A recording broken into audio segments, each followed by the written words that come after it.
Is surgery the right option for a pinched nerve or sciatica? In some cases, symptoms can improve with physical therapy, anti-inflammatory medications, or even activity modification. However, when nerve compression in the spine, whether that's from a disc protrusion, a bone spur, or degenerative change, causes persistent pain, numbness, or weakness, waiting too long can increase the risk of lasting deficits.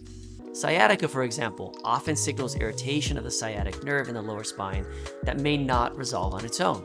Timely imaging and evaluation allow us to determine whether conservative care is sufficient or if a minimally invasive procedure such as discectomy or foraminotomy is required. When you address nerve compression early, it can relieve pain, restore function and mobility while avoiding long-term complications. Here at Yashar Neurosurgery, we treat this type of pain every day and know how debilitating it can be.